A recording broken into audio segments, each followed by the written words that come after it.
Welcome to YOUCANIC. Today here in YOUCANIC we have a 2015 SL-400. This is Mercedes-Benz, and we're going to go over the process in which you're able to check your brake fluid. So to start with, of course, you would open up your door.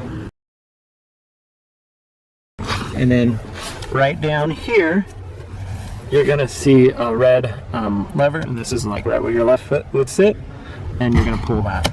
So you come right down around here in the front, you have our emblem, and then right in here is where you can reach your fingers in and be able to pull the latch to be able to raise it. If you're doing more work on it and you want better access, you can push it all the way up to there. So this is on the left side of the vehicle, right here next to the firewall, and this is where our brake fluid reservoir is located. It's under this cover.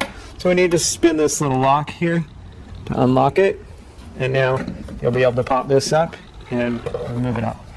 And then this is our brake fluid reservoir, and we are right now in the mid range. We have our max and our low down here, and we're in the mid range. We want to make sure that it never gets past the low point, and so that we don't have air that gets introduced into our brake line. This will fluctuate and go up and down depending on where the wear of your brakes are.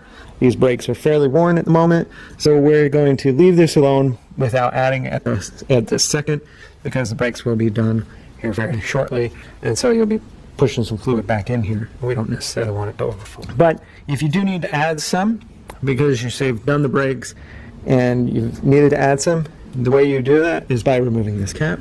And this says to use only a .4 plus brake fluid, and so you get some .4 plus brake fluid to be able to put in here. Clean this off good, and then be able to remove it and add your fluid to the fill line, and then be able to put your cap back on.